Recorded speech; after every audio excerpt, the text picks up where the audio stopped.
All right, MMA fans, I'm here with Oktagon MMA light heavyweight champion, Mr. Karlos Vemola. Hello, Carlos. How are you today? I'm good. How are you doing, guys? Thanks for having me. Thank you for giving us a little bit of your time. You are preparing for your upcoming fight on May 20th. As you are looking to become the promotional double champ, how is your preparation for this fight going, my friend? Well, we're going into the final stages now, about a week to the weigh-ins. So all hard work is done. Now we're just concentrating on the weight cuts to make sure we make it.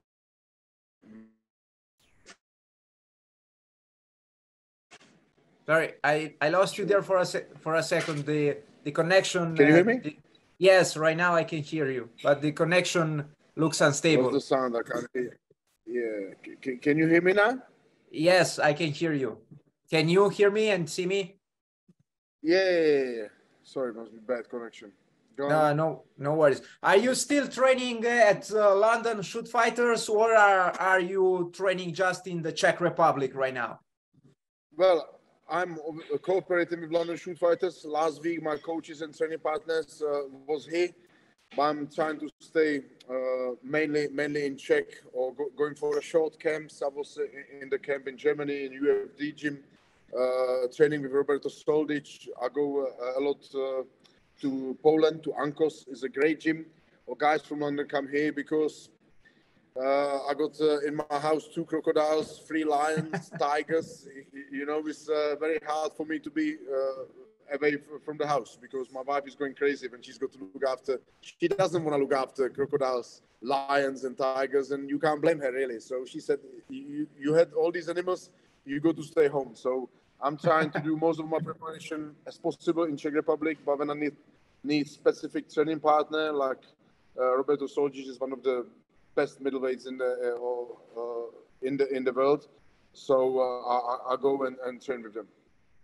I heard a lot of great stories about Vemolaland, your house, and the fact that you own some very exotic animals.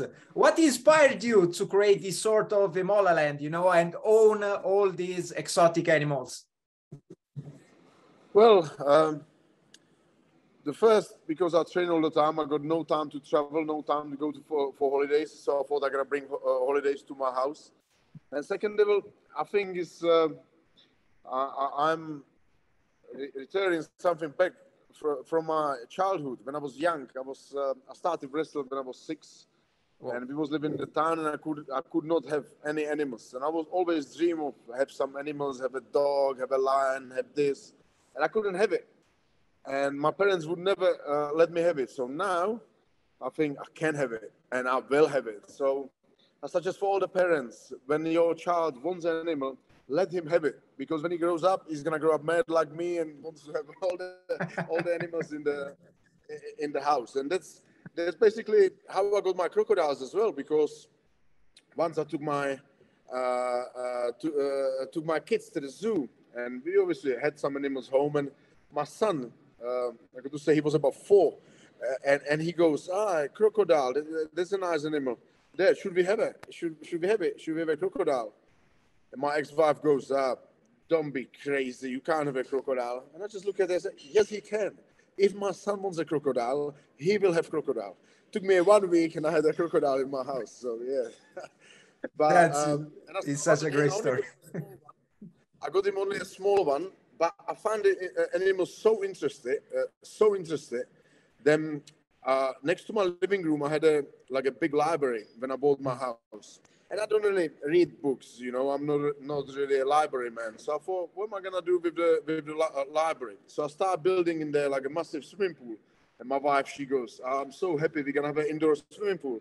Yeah, but following week there was 2 huge crocodiles. Now I got 2 Nile crocodiles. They're over 4 meters. They're about 600 pounds. They're gigantic. What's your favorite animal you own? Well, obviously it's good to be a lion. Lion is the king of the jungle. But I always say you have to put your dreams very big and high. And people say, "What is your dream animal? What's your next step?" But because I got tigers, I got lions, I got shark, I got crocodiles, I got turtles, I got parrots. There's not many steps I can do. So I thought to myself, I said, you know what? I will get the elephant. I will get the baby elephant. So because I have to achieve this goal, achieve this dream. My house is too small for elephant, so I need to work hard. I need to beat some asses, make some money, and buy a big house. Then my wife is gonna be happy, kids gonna be happy, and I'm gonna have a big land for the elephant. So I'm gonna make everyone happy. You will have get to the land big enough for the elephant. You will have your next occasion to make monies and save monies, you know, to buy elephants and a bigger land on May 20th as you take on bitter rival and former friend Patrik Kincl. Man, I know that there is a bitter rivalry between the two of you. I know that there is some animosity and you already faced each other in 2018. May I ask you a short recap of what happened between you and him? Listen, that's probably a long story, which I don't wanna bother with your viewers. But he's taken this very personal.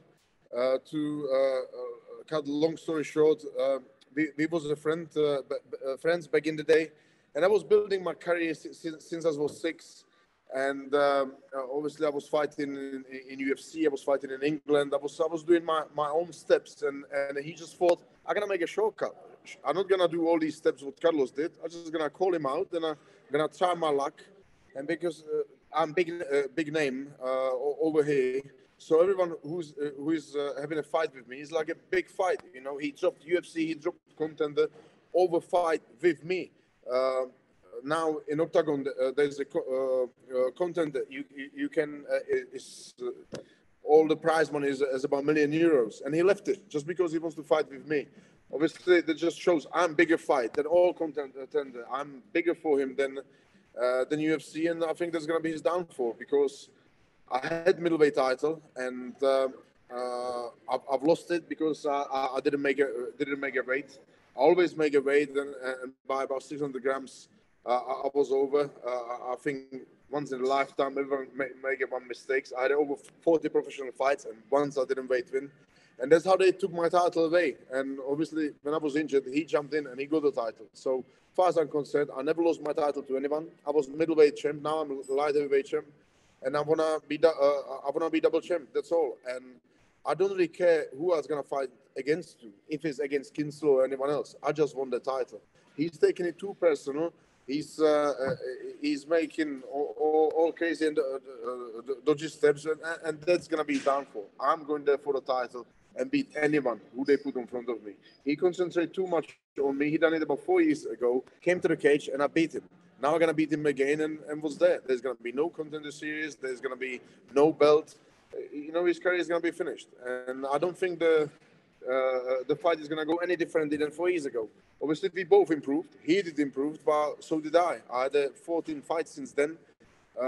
So we moved on, and I think the fight is going to be very, very similar. I'm going to dominate every single round, and it's just a matter of the time when I'm going to stop him.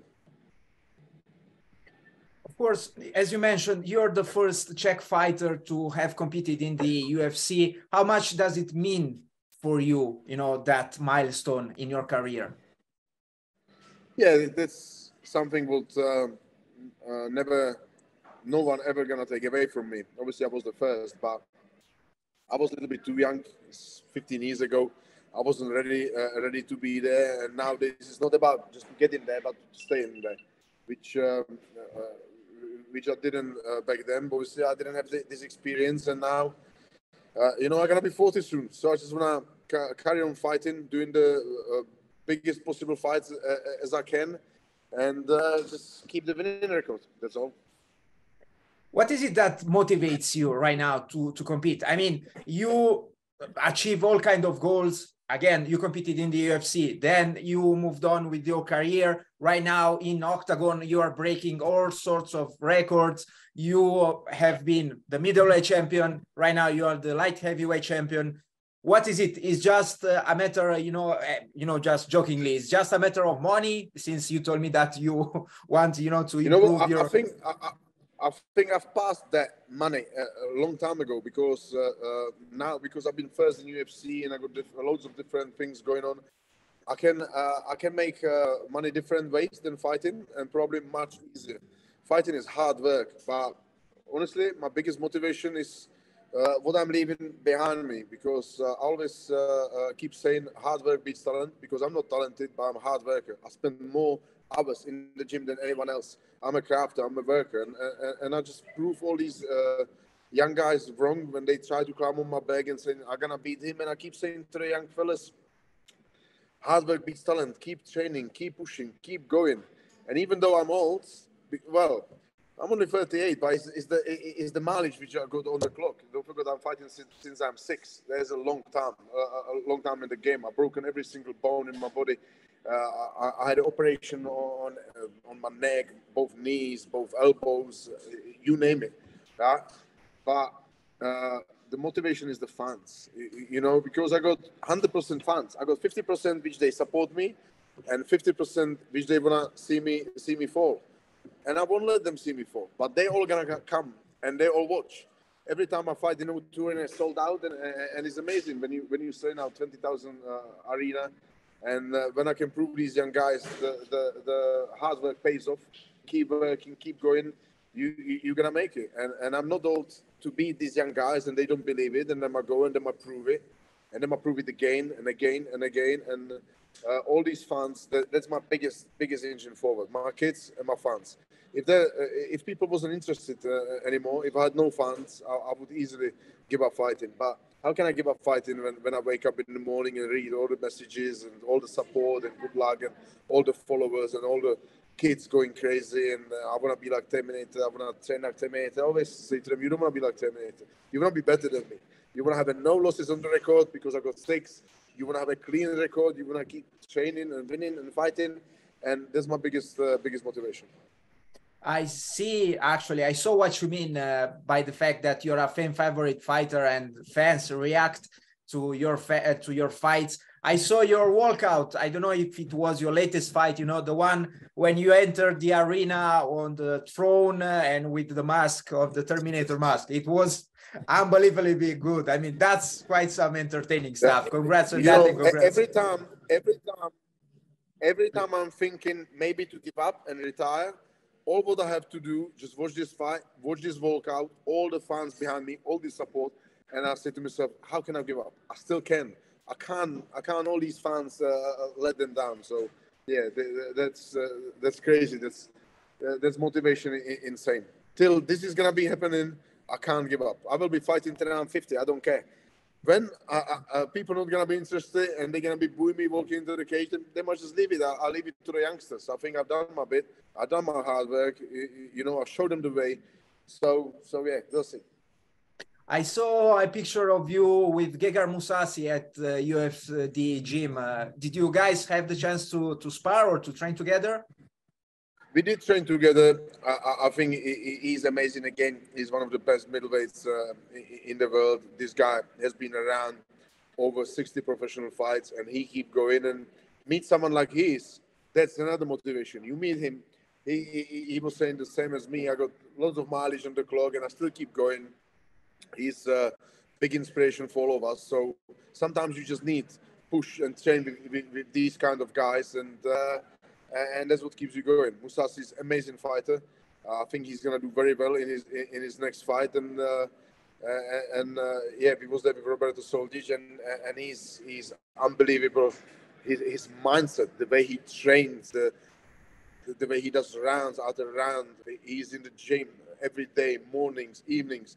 Never miss a session. Always pushes guys to train harder. He's unbelievable, and I believe he will be a champion very soon. Karlos, a few days away before the Oktagon 43 main event, you versus Patrik Kincl.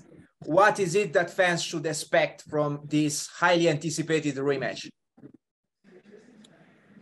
Well, I'm sorry to say, but it will be a very tactical fight, because obviously he keep even saying that he wants to wait for me to do the mistake. He can't beat me in wrestling or in anything. He will hold on and wait for the mistake. So my job is going to be concentrated and don't do any mistake. And the fight is going to be very similar to the first one. I will be dominating him and making sure I don't do any mistakes. But we both improved, and we both don't like each other. We both gonna try to stop each other. He will try to stop me, and I will try to stop him. So I think this fight is gonna be very similar to the first one, but a little bit more intense. We both gonna go full on. I don't think neither of us is gonna tap or back down. We're gonna go full on, and the fans been waiting for a long time, and I think they will get what they're waiting for. Karlos, thank you very much for giving us a little bit of your time today. Best of luck with the upcoming fight. Thank you for having me. I will hear again from you in the future. Yeah, we talk after having this fight. Thank you very much. Have a nice day.